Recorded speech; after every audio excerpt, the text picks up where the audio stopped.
What if you could travel to parallel worlds? The same year, the same Earth, only different dimensions. A world where the Russians rule America. Or where your dreams of being superstar came true. Or where San Francisco was a maximum security prison. My friends and I found the gateway. Now the problem is finding a way back home. Hello and welcome to my thoughts. I know I only do this when there's a movie out that I've seen, or if there is an episode of Doctor Who on. Unfortunately, neither of those things have happened in the past month or so. And I felt like doing something in a vlog unscripted format, so here we go.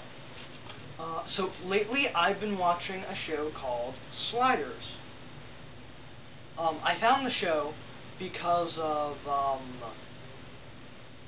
a while ago I watched Spoonie's Beastmaster 2 commentary, and in it he talked about Sliders because a cast member from the later seasons of the show was in the movie, and in the movie there was a portal to a parallel dimension. So he kind of made the parallel to it, and he talked about it and said it was a good show. So I put it in my Netflix queue, and I watched the commentary again a week ago, and I was like, I should finally watch Sliders, so I did. And needless to say, I loved it. No doubt about it. Seasons 1 and 2 I've seen. I loved it. It's kind of a silly show, but it's amazing. So I'll give you the quick rundown of some episodes, or at least my favorites, the ones that I remember. The pilot was a two-parter, and the first part had Quinn Mallory, played by Jerry O'Connell, trying to create a device that could do anti-gravity, but he accidentally opens up a portal to a parallel Earth. And he hops through, and he doesn't realize it at first, but then he figures out, and he goes back to his Earth, and he goes to class, because he's a grad student, and his professor, Maximilian Arturo, played by John Rhys Davies, is pissed off at him because apparently he came in and started being a douche. Quinn doesn't remember because it wasn't him. And then he goes to work at this computer store where a co-worker, Wade Wells, played by Sabrina Lloyd, tells him that he came in, called the owner an idiot, and got fired. And also kind of pissed off Wade. So they end up getting angry at Quinn, so Quinn invites them to his house so they could test out the slotting machine together. Now, while this is going on, Rembrandt Brown, played by Cleveland Derricks, I don't know if I pronounced that right, he is going to a gig. He's a washed-up singer, and he's going to a gig singing the national anthem at a baseball game. And they turn the portal intensity up too high, and he gets caught in the slide and crashes his car, and he's their unwilling passenger. So they go through the vortex and they end up on an ice age Earth which has ice tornadoes. And so they activate the device prematurely, which breaks it. And then they end up on what they think is home, but it's actually a world where the Russians won the Cold War and America has been conquered. And they don't know this, so Rembrandt separates from them and says, screw you guys, I'm going home, and gets into a cab. And he tries to give the cab driver $1, but it turns out that our dollars are what the underground rebellion movement uses in the Russian universe. So he gets arrested. And so they find out that Wade's double is a member of the resistance, and she poses as her, and Arturo's double is the citizen general. He has a habit of having terrible and despicable doubles. So they use him to get in, they break out Wade, other Wade dies, and they slide. And they think they got home because everything seems normal. But it's not, because Quinn's dad is alive. And Quinn's dad was dead in the normal universe. So, the pilot ends. And here's the kicker. They don't revisit that universe in any of the episodes of the series. It's like, I expected the next episode to just pick up from there. That was awesome. They're like, it's like, you know, Quinn's like, Dad? He drops the wine glass, and then that was like, big story thread, you could show what happens next. Nah, they're just gonna head to another universe and just say fuck you to that universe, and that kind of pissed me off. So, Fox aired the seasons out of order, and they're on Netflix out of order, so I watched them out of order as well. Fever was where a world without antibiotics has a plague that they gave to Quinn of that universe, and he's prisoner zero, and he unintentionally infected the entire population. Arturo figures out that they don't have penicillin, so he makes it, and that's the cure for the virus. And so they leave that universe happy, and they end up on a planet of cannibals. They don't revisit that either. Then the next episode was Last Days. It's about an asteroid about to hit a universe, one of the parallel Earths. However, it's not on Netflix, so I haven't seen it, and I can't talk about it.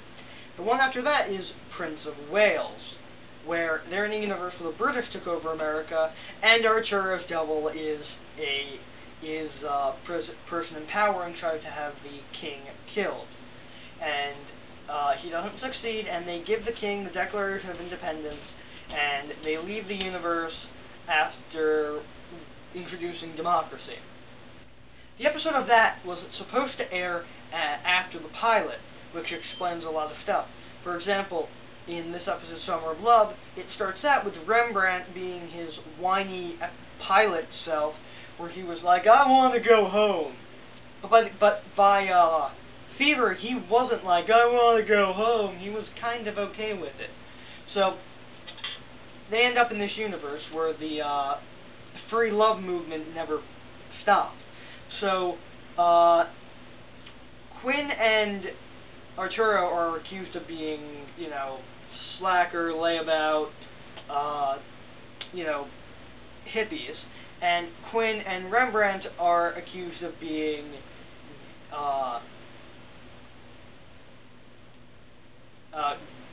gods by the hippies. And Rembrandt goes off and goes to his old house and figures out that his double was in the military in this universe and was missing in action.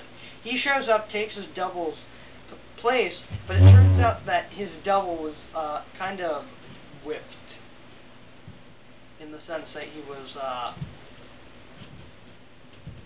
was basically his wife's servant. So he escapes, finds Quinn and Arturo, and they jump out of there. The next episode was The Weaker Sex, which was a universe where women and men had gender role reversal. However, it's also not on Netflix, so I haven't seen it, and thus can't talk about it. Although I presume it was an interesting episode. The one after that is called The King is Back. This episode is where, in this universe, Rembrandt became a huge star because he signed on with this guy that in our universe, he didn't because he thought the guy was a dick. So, this Rembrandt died 8 years ago. So, this Rembrandt takes his place, but gets kidnapped by a member of Rembrandt's former band, the Spinning Tops, and it turns out that the Rembrandt of that universe faked his death and helps escape, and then Rembrandt decides to stay and take his place, but then that Rembrandt finds out that he's making $1 million per song, jumps on stage, calls our Rembrandt the best Rembrandt Brown impersonator ever, and Rembrandt's forced to leave. And the final episode of Season 1 is Luck of the Draw, where it's a utopian world, and, you know, it's like food is not that expensive, and it's weird, and they have a lottery where you can just go, get money, and they'll give it to you, but you get entered in the lottery, and Wade wins. And at first they think it's okay and cool, but then they find out that it's a form of population control, where the lottery winners are murdered. So Wade and this other guy try to escape, and they end up doing it, but Quinn gets shot in the Quinn gets shot, and the season ends with them going through the portal they end up with them landing through the portal, and Wade grabbing Quinn and blood on her hands.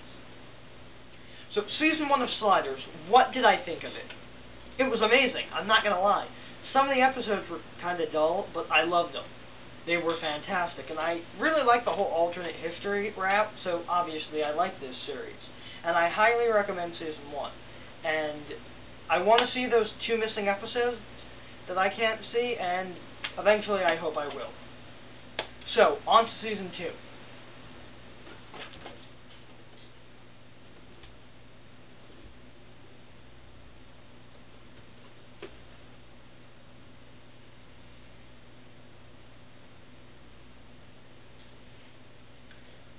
Season 2 was again aired out of order.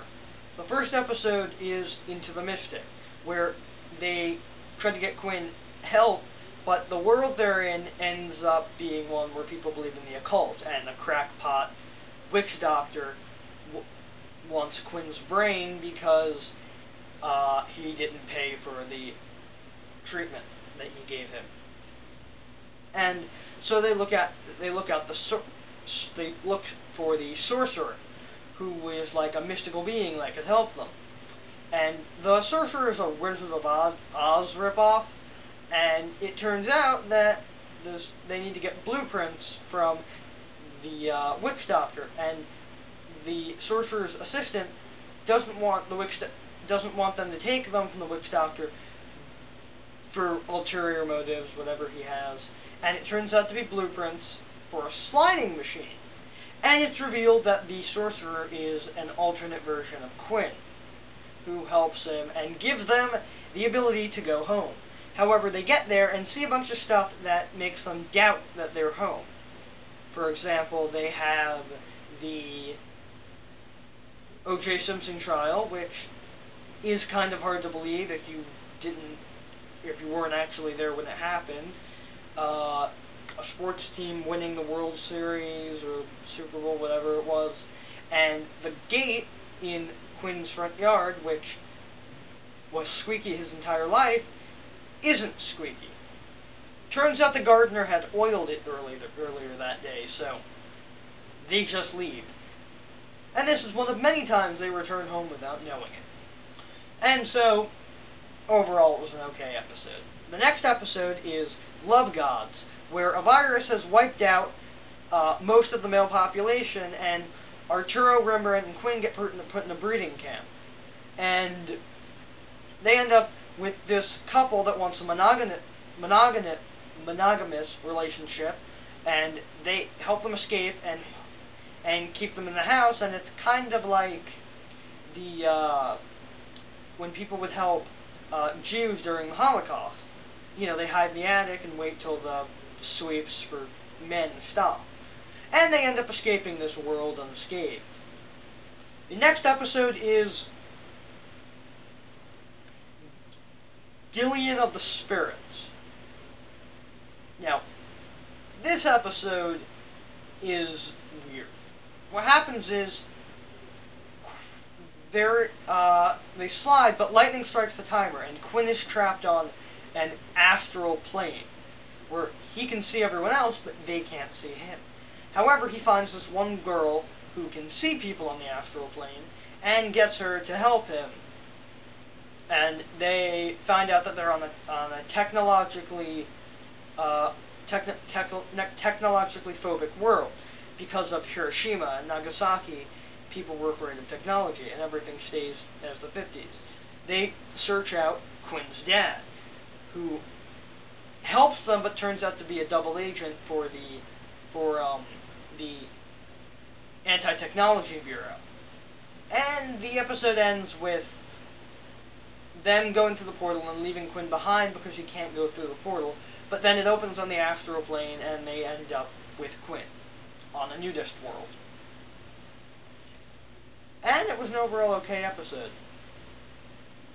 I mean, it wasn't what I was hoped it would be, but whatever. Next episode was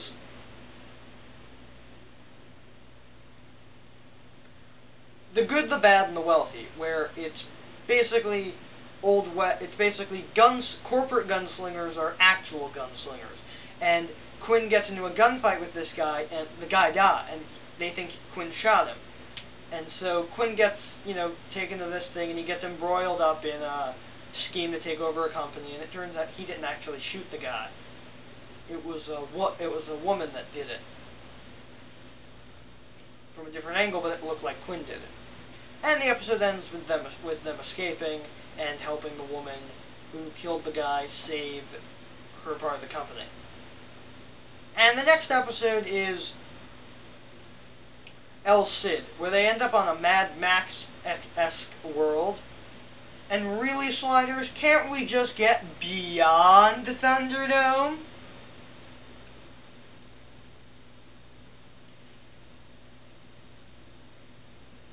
And so, they end up going from there to a penal colony world, where San Francisco is a penal colony.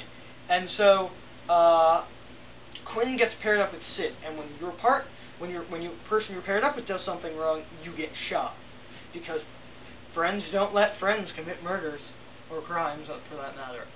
So,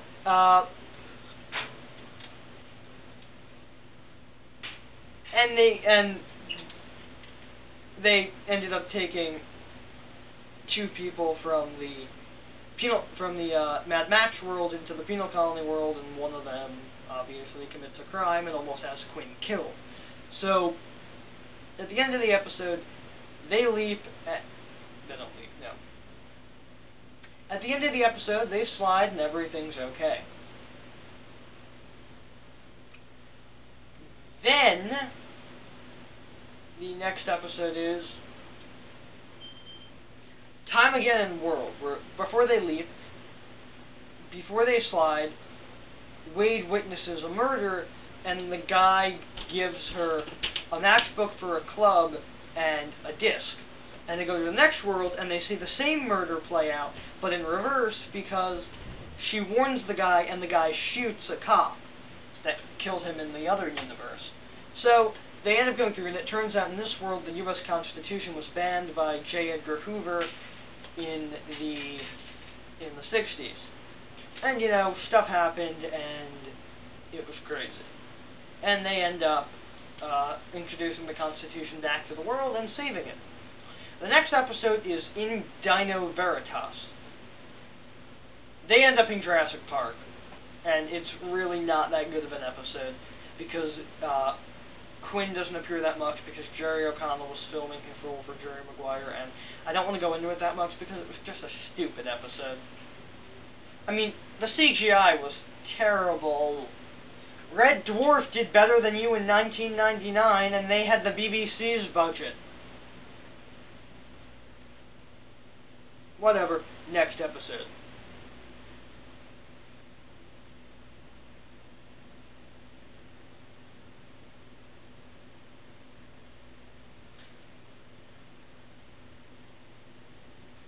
The next episode is Post-Traumatic Slide Syndrome. They end up on an Earth that they think is theirs, and they resume their lives. But Arturo, for some reason, decides to take credit for the entire sliding thing. But it turns out that they're not actually on their world, and they're on a very similar but not quite exact replica of it. And Rembrandt's career was good, but some of his songs also credited two members of the Spinning Tops, and that causes him problems, and with Arturo. And it turns out that Arturo's double tied him up when he got there, and kept him there for 2 weeks. However, at the end, one Arturo slides with them, and they don't know which one it is. I like to subscribe to the theory that they took the right Arturo, because what was stopping if it was the bad Arturo that went with them, what was stopping him from just making him create sliding on another universe? It doesn't make sense. Steal the timer, get them put in prison for assault or something. Something like that. And that's why I don't think they took the wrong Artura. I think they have the right one. Next is Obsession, where they land in a world where everyone's a psychic, and it's an overall forgettable episode. Wade sees this guy in her dreams, and they find him on the next world, and it turns out that they're linked somehow, and he keeps her locked up in his house because he doesn't want her to escape, but it turns out that the entire thing was a ploy to make the guy see, like, to not have the obsession anymore. And it was just stupid. The next episode in the list was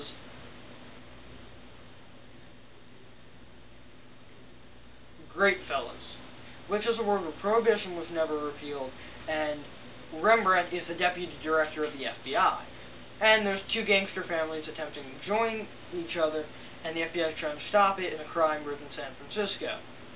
And in the end, they end up using the whole two Rembrandt thing to have one Rembrandt get captured and the other off on the side, and they end up catching the bad guys, and they save the day.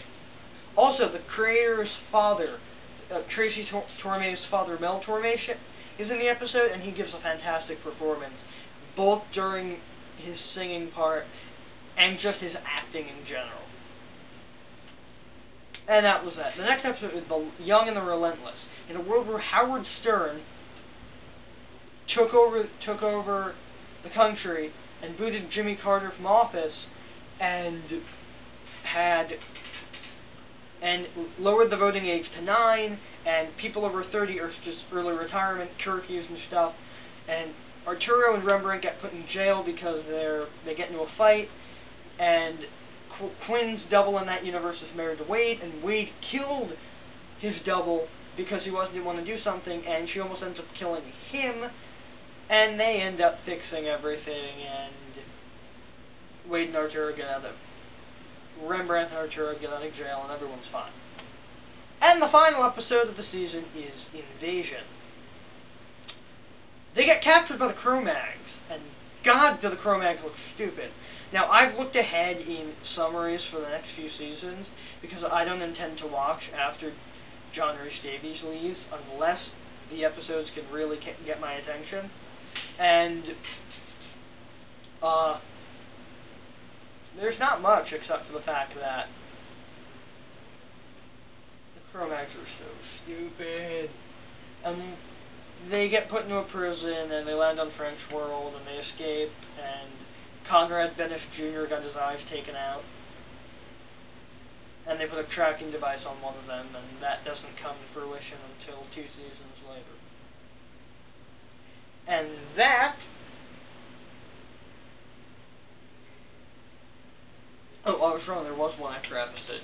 As Time Goes By.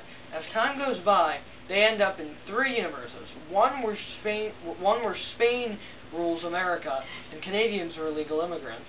And Quinn runs into an old flame of his, and they end up sliding. Her husband's a douchebag, and they end up sliding. Then, in the next universe, her husband's a douchebag, and he sends his old flame to live with his double because his double never got over her either. And the third universe is where time runs backwards, and unlike Red Dwarf, it's not completely silly. And they're arrested for her murder, and they didn't commit the murder, and Quinn changes time, and then they slide, and then everything's good. And that was the end of the season. Sliders, like I said, overall fantastic show, and go watch it right now. Anyway, this has been my thoughts.